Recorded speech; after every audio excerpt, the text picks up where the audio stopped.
السلام علیکم ناظرین محترم. بسنت کے دن ہیں، بہت گہما گہمی ہے، ملک کے طول و عرض میں اس کا چرچا ہے، خصوصاً لاہور اس کا بہت بڑا مرکز بنا ہوا ہے. اور میں چاہ رہا تھا کہ آج بسنت کے حوالے سے کچھ گزارشات آپ کی خدمت میں پیش کروں. یہ معروضات میری ذاتی ہیں اور بہت ہی دردمندی اور اخلاص سے پیش کی جا رہی ہیں. یہ کوئی مباحثہ نہیں ہے، کوئی مناظرہ نہیں ہے، کوئی ڈیبیٹ نہیں ہے. بس یہ آپ سمجھ لیجئے کہ چند گزارشات ہیں کہ ہر پڑھے لکھے اور باشعور مسلمان کو اس کے تاریخی اور اس کے دینی اور اس کے ثقافتی تناظر سے آگاہ ہونا چاہیے. بسنت بہت قدیم تہوار ہے جنوبی ایشیا کا، خصوصاً بر صغیر کا، اور بنیادی طور پر یہ تہوار ہندو مذہب کا اور ہندو ثقافت کا تہوار ہے. اس میں کوئی دوسری رائے نہیں ہے. دنیا کے قدیم ترین تہوار جتنے بھی ہیں ان کا تعلق کسی نہ کسی مذہب سے ہے. اسی طرح بسنت بنیادی طور پر ہندو مت سے تعلق رکھتا ہے.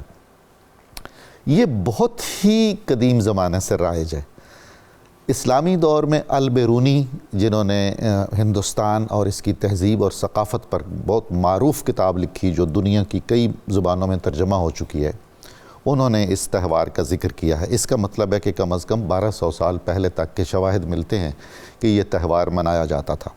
اس کے بعد بھی جتنے مختلف ملکوں کے اور مختلف مذہبوں کے سیاح اس خطے میں آتے رہے، انہوں نے اس تہوار کا ذکر کیا.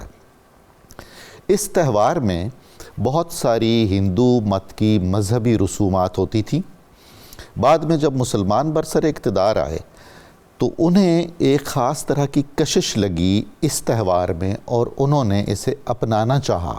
انہوں نے یہ کام کیا کہ اس میں ہندو مذہب کی جو رسمیں ہیں اور رواج ہیں، جو خاص عبادات ہیں، وہ نکال دیں اور کچھ اضافی ڈال دیں. ہمارے ہاں جو حکمران رہے ہیں مسلمان، وہ وسطی ایشیا کے تھے، ایران کے تھے. ان خطوں میں جو ثقافتی رنگ تھے انہوں نے یہاں وہ متعارف کروانے کی کوشش کی. یعنی دوسرے لفظوں میں انہوں نے بسنت کو، جو ایک خالص مذہبی ہندو مذہب کا تہوار تھا، بر صغیر کا ایک مقامی، موسمی اور ثقافتی تہوار بنانے کی کوشش کی. اس سلسلے میں ہمیں مغل دور میں یہ نظر آتا ہے کہ غالباً انہوں نے پہلی بار اس میں پتنگ بازی شامل کی، ورنہ پہلے تو بسنت میں پتنگ بازی نہیں ہوتی تھی. اگر کہیں ہوتی بھی ہوگی تو اس کے بہت شاذ ہمارے پاس شواہد ملتے ہیں. پتنگ بازی اگرچہ اس زمانے میں پوری دنیا کے مختلف خطوں میں رائج تھی اور ایک اچھی تفریحی سرگرمی کے طور پر اس کو لیا جاتا تھا، اور اس میں انسان کی وہ خوابیں اور آرزویں بھی پوشیدہ تھیں کہ وہ کبھی پرواز کرے پرندوں کی طرح. اور آج آپ طیاروں میں، جہازوں میں، ہیلی کاپٹرز میں کہاں سے کہاں پہنچ جاتے ہیں. یہ اسی کی ایک قسم ہے. تو پتنگ بازی کا اضافہ ہوا. ہندوؤں نے بھی دیکھا دیکھی اور دیگر مذاہب کے لوگ جو بر صغیر میں تھے وہ بھی پھر پتنگ بازی کی طرف مائل ہو گئے. اسی اثناء میں ہمارے صوفیاء کرام جو تشریف لائے تھے وسطی ایشیا سے اور ایران اور دیگر کچھ خطوں سے، ان کی بھی ثقافت وہی تھی. جہاں حکمرانوں نے اس تہوار کو اپنی سیاسی مصلحتوں کے لیے اون کیا کہ وہ چاہ رہے تھے کہ معاشرے میں ایک ہم آہنگی ہو، ہندو مسلم اکٹھے ہوں، یا کم از کم کچھ چیزیں ایسی ہو جائیں جو قومی رنگ اختیار کر لیں بجائے مذہبی رنگ اختیار کرنے کے. تو یہ ان کی ایک سیاسی اور سماجی ضرورت تھی، اور اس معاشرتی ضرورت کو پورا کرنے کے لیے انہوں نے اس میں سے ہندو مذہب کی عبادات اور رسومات نکال کے اپنی چیزیں داخل کرنے کی کوشش کی. کہیں اسی دور میں ترکی اثرات کے زیر اثر آتش بازی بھی رائج ہو گئی ہمارے ہاں. اگرچہ آگ کا ہندو مت سے بھی گہرا تعلق ہے اور زرتشتی مذہب کے ساتھ بھی آگ کا گہرا تعلق ہے، تو ایران کے قدیم زمانے سے جو آگ کے کھیل ہیں ان سے خاص شغف ہے. تو ظاہر ہے وہ ثقافت جب ادھر منتقل ہوئی تو اس میں ایک پہلو وہ بھی جڑ گیا آتش بازی کا، جو ہماری شب برات میں بھی نظر آتا ہے. اگلے مرحلے پر ہم یہ دیکھتے ہیں کہ ہمارے صوفیاء کرام نے بھی جو امن و آشتی کے اور صلح کے استعارے تھے اور انسانی بھائی چارے پر بہت گہرا یقین رکھتے تھے، اس کی بعض چیزیں اپنا لیں، بعض چیزیں نہیں اپنائیں، محض 5% چیزیں اپنائیں. اور اس کا آغاز بھی ہوا حضرت امیر خسرو رحمۃ اللہ تعالی علیہ سے، جنہوں نے حضرت خواجہ نظام الدین اولیاء کی ایک خاص کیفیت میں، جب وہ کئی دنوں سے غم اور اندوہ کی کیفیت میں مبتلا تھے، ان کے بھانجے وفات پا گئے تھے اور ہمیشہ آپ دکھی رہتے تھے، ان کی قبر پر پہنچے رہتے تھے، ان کو خوش کرنے کے لیے جب یہ موقع آیا، وہ درگاہ میں حاضر ہو رہے تھے تو پیلے پھول، سرسوں کے پھول یا گیندے کے پھول یا کوئی بھی پیلے رنگ کے پھول جو اس موسم کے پھول ہیں وہ لیے اور حضرت خواجہ نظام الدین اولیاء کی بارگاہ میں حاضر ہوئے، عزت اور احترام سے وہ پھول پیش کیے، کچھ اشعار سنائے اور ایک ایسی کیفیت پیدا ہو گئی کہ حضرت خواجہ نظام الدین اولیاء مسکرا پڑے۔ اتنی مدت کے بعد لوگوں نے دیکھا کہ حضرت خواجہ نظام مسکرائے ہیں اور آپ کی طبیعت میں کچھ بحالی آئی ہے، تو اس سے عاشقوں نے، چشتیوں نے یہ تہوار منانا شروع کیا، محض اس حد تک کہ وہ پیلے پھول یا پیلی چادریں اپنے شیخ کی خدمت میں یا ان کے مزارات پر پیش کرتے رہے۔ یہ اس وقت سے جاری ہے، تقریباً 800 سال سے، اور اب بھی جاری ہے۔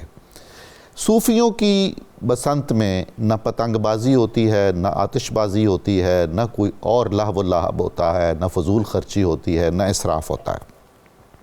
یہاں تک کے بعد اب مجھے یہ عرض کرنا ہے کہ لاہور کی تاریخ کا بسنت کے ساتھ اور بسنت کی تاریخ کا لاہور کے ساتھ ایک گہرا تعلق ہے، اور یہ تعلق ہے 1720 عیسوی کے لگ بھگ۔ ایک بہت عظیم خاندان کی یہاں حکومت تھی جو آخری مغل حکمرانوں کی طرف سے لاہور پر گورنری کرتے تھے، نواب زکریا خان، نواب عبدالصمد خان۔ ان کے دور میں سیالکوٹ کے ایک ہندو، اور بعض لوگ کہتے ہیں کہ ایک سکھ، یہ بھی متعین نہیں ہے، حقیقت رائے اس کا نام تھا، اس سے بڑا بے حقیقت کوئی نہیں ہے۔ اس نے رسول خدا صلی اللہ علیہ وآلہ وسلم کی شان میں معاذ اللہ گستاخی کی، اہل بیت کی مستورات جن سے فرشتے بھی حیا کرتے ہیں اور قیامت کے دن جن کے میدان حشر میں آنے پر حکم ہوگا کہ آنکھیں جھکا لیجئے، ان کی شان میں بے ادبی کی۔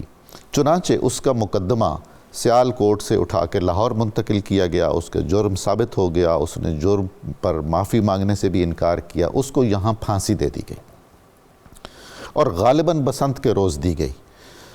اس کے بعد یہاں جو ہندو تھے شہر لاہور کے اور دیگر مذاہب کے بھی لوگ، وہ ایک رد عمل میں انہوں نے بسنت کو حقیقت رائے کے ساتھ جوڑ دیا، اس کے واقعے کے ساتھ۔ اس حقیقت رائے کی سمادھی بنائی گئی کوٹ خواجہ سعید میں۔ ہندو وہاں حاضری بھی دیتے اپنے طور پر اس ملعون کی اس نشانی پر، اور بہت زور شور سے پتنگ بازی کرتے، اور یہ پیلے لباس اور پیلے پھول اور پیلی چادریں اس کو شان و شوکت سے منانے کی کوشش کرتے۔ تو ایک طرح سے انہوں نے اس کو پھر سے ہندو مت کا شعار بنانے کی کوشش کی، جس کو ہمارے حکمران اور ہمارے صوفیہ کم کر چکے ہوئے تھے، اور وہ مذہب سے نکال کر اس کو دائرہ ثقافت میں لے آئے ہوئے تھے۔ اب مسئلہ یہ ہے کہ اہل لاہور کو بسنت مناتے ہوئے ہمیشہ یہ خیال رکھنا چاہیے کہ اس کے ساتھ ایک ملعون کی یاد جڑی ہوئی ہے، جس نے رسول خدا صلی اللہ علیہ وآلہ وسلم کی شان میں گستاخی کی تھی اور اہل بیت اطہار کی شان میں گستاخی کی تھی۔ تو ہمیں بہت بڑھ چڑھ کر ایسے تہوار منانے کی کیا ضرورت ہے، خاص طور پر جو ذرہ سا بھی دوسروں کے لیے شعار کی حیثیت بن چکے ہوئے ہیں۔ اسلام میں اور کسی بھی دین اور مذہب میں خوشی منانے پر کوئی پابندی عائد نہیں ہے۔ ہر مذہب نے خوشیاں منانے کے کچھ آداب، قاعدے، ضابطے اور اصول متعین کیے ہوئے ہیں، اور اس میں توازن اور اعتدال کا حکم دیا ہوا ہے۔ جہاں بھی ہم کہیں حد توازن سے خارج ہوں گے، حدود اعتدال سے نکلیں گے، تو وہ تو پھر کوئی اچھی صورت نہیں بنے گی۔ اب آپ دیکھ لیجئے، اتنی مدت کے بعد اب جب ہم بسنت منا رہے ہیں اور اس زور و شور سے منا رہے ہیں کہ جیسے اس وقت روئے زمین پر سب سے اہم کام ہی یہ ہے کہ ہم بسنت منائیں، اور کوئی فرد بشر ایسا نہ ہو پاکستان کا یا کم از کم لاہور کا جو بسنت نہ منائے، تو اس میں ہم یہ نہیں دیکھتے کہ اس میں کتنی فضول خرچی ہے، اس میں کتنا اسراف ہے، اس میں کتنا لغویات ہیں، اس میں کتنی فضولیات ہیں جو اللہ اور اس کے رسول کو ناپسند ہیں۔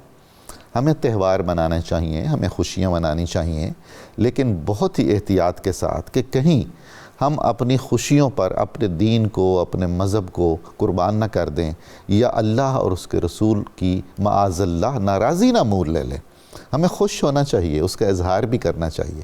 پھر بسنت میں جب پتنگ بازی ہوتی ہے تو اس میں علاوہ اسراف کے، فضول خرچی کے اور لہو و لعب کے جانی اور مالی نقصان بھی بہت زیادہ ہو جاتا ہے۔